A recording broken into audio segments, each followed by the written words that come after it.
Hey everyone, and welcome back for another deep dive with us. Today we're taking a look at something that's pretty interesting, I think. Can you crack Bitcoin's code? We're going to be exploring the security of Bitcoin's blockchain, that digital ledger that keeps track of all the transactions. Yeah. And we're going to see if there's any clever math out there that could maybe expose some vulnerabilities. It's really interesting because we're not talking about just hacking into someone's wallet here. Right. We're going way deeper. We're looking at how Bitcoin transactions are verified at their core. How are they secured? That's where this whole concept of proof of work comes in, or POW. Right, POW, it's like the engine that keeps Bitcoin running. Yeah. But how does it actually work? And could there be like some kind of secret weakness in the math that could allow someone to just bypass the whole system? Well, the key to POW is solving these ridiculously complex puzzles. Okay. And they use this cryptographic algorithm called SA-256. Okay. Think of it like a mathematical black box.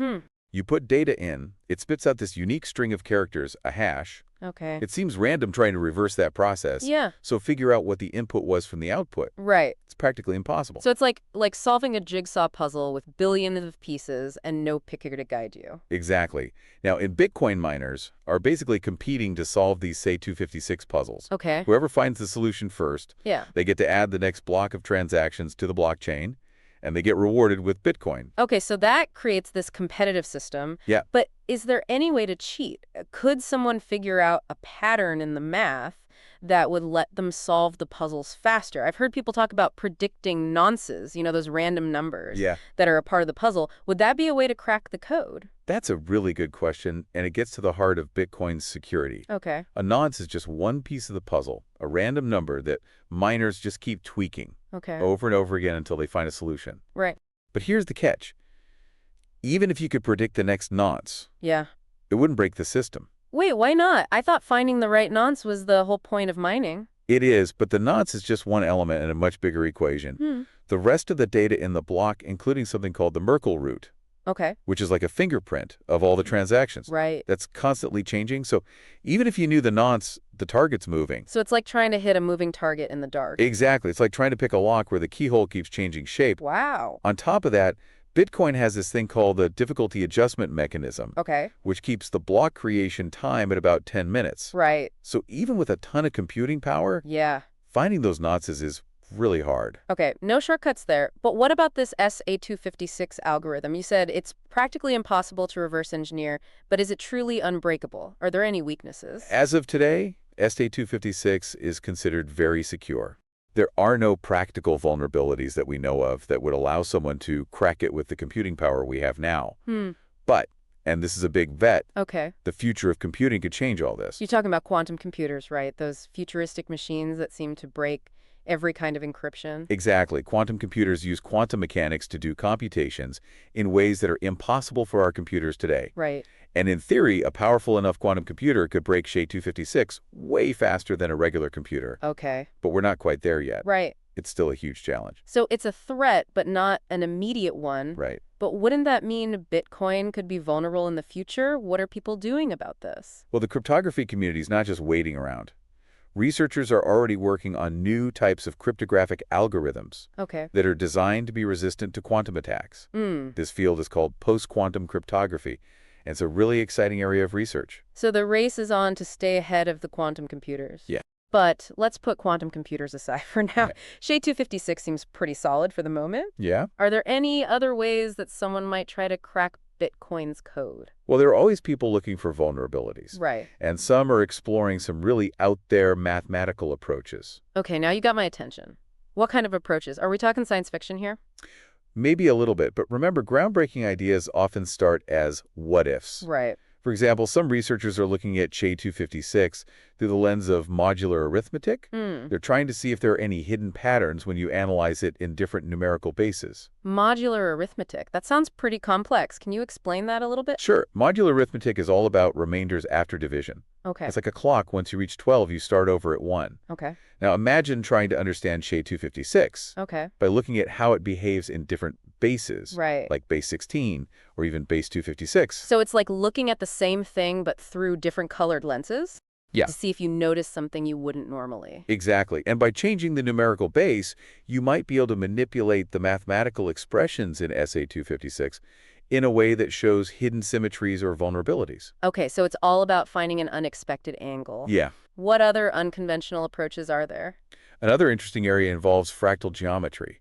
You know, those self-repeating patterns you see in nature. Like snowflakes and coastlines. Exactly. Some researchers think that SA-256 might have fractal-like properties because of its repetitive structure. Wait, so they're suggesting there could be fractal patterns hidden in the code? Yeah, and if those patterns could be understood, they might provide a way to predict how the algorithm behaves, Huh, interesting. potentially leading to a way to crack it. Wow, that's some next-level thinking. I'm starting to see why you called this a deep dive. Aha. Are there any other mind-bending approaches we should know about? Absolutely. There's a concept called quantum algebraic reversibility, Okay. which, as you might guess, brings in quantum mechanics. It involves using quantum algorithms to try and break down the operations of SA-256 into reversible steps. Reversible steps. You mean like rewinding a video? Kind of.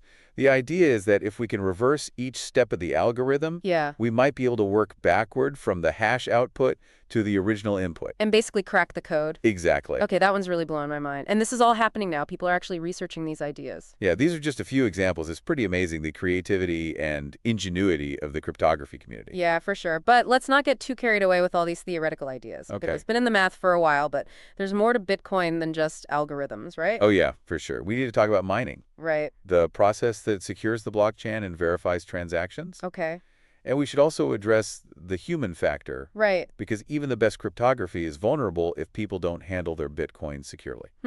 Makes sense. Well, we'll save those discussions for the next parts of our deep dive. Sounds good. This is already a lot to process. I'm really interested to hear more about the next layers of Bitcoin security. Yeah, Thanks for guiding us through all this. it's my pleasure. Stay tuned, because in part 2, we're going to explore how mining helps keep Bitcoin secure. Okay. And we'll discuss whether that 51% attack everyone's worried about is actually a real threat. Looking forward to it. See you then. See you then. Welcome back to our deep dive on Bitcoin security. In part 1, we got pretty deep into the cryptographic foundations of Bitcoin, Yeah. all about that SHA-256 hashing algorithm. Right? And we even talked about some pretty crazy mathematical approaches that researchers are looking at to try and crack the code. Yeah, we did some really out there stuff.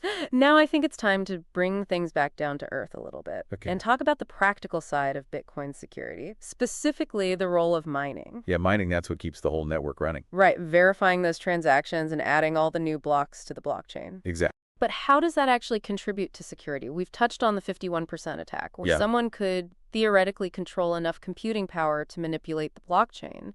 How realistic is that scenario? It's a good question, and it highlights a really key principle of Bitcoin: decentralization. Okay. The Bitcoin network is made up of thousands of individual miners Okay. all over the world, Right. each contributing their computing power to the network. So the idea is that with so many different people involved, it'd Yeah. be almost impossible for any single entity to gain control of a majority of that hashing power. Exactly. To pull off a 51% attack, someone would need to control more than half of all the computing power being used to mine Bitcoin. Right.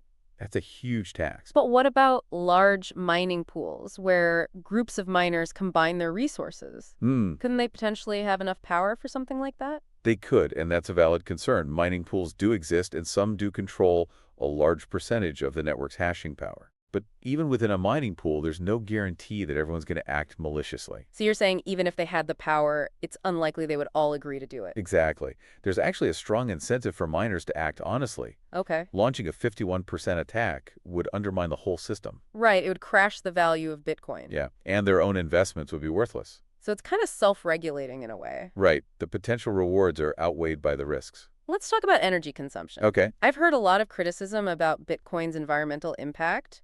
Does all that energy being used to mine Bitcoin make it more secure? Well, the energy consumption of Bitcoin mining is definitely a big topic, Yeah. and the environmental concerns are real.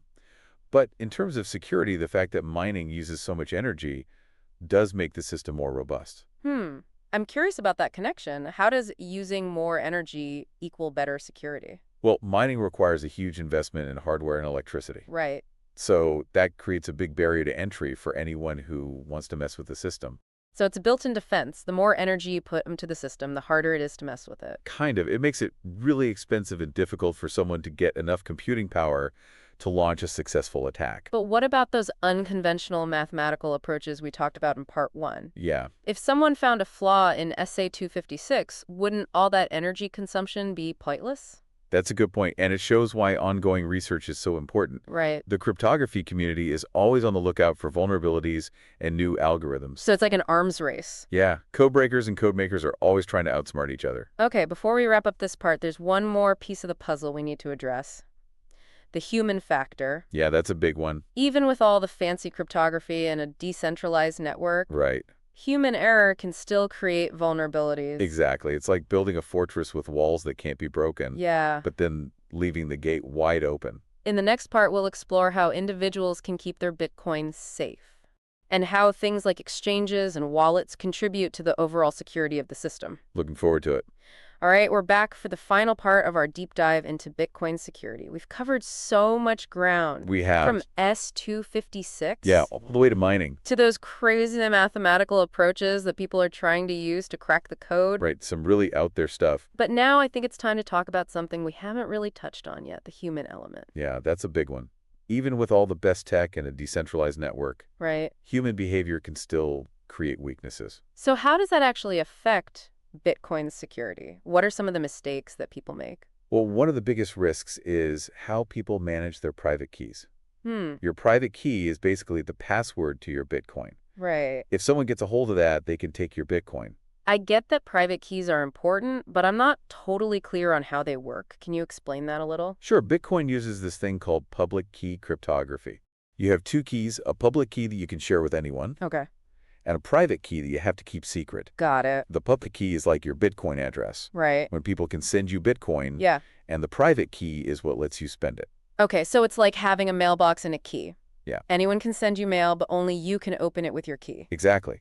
But the problem is people don't always keep their keys safe. What do you mean? Like, what kind of mistakes do people make?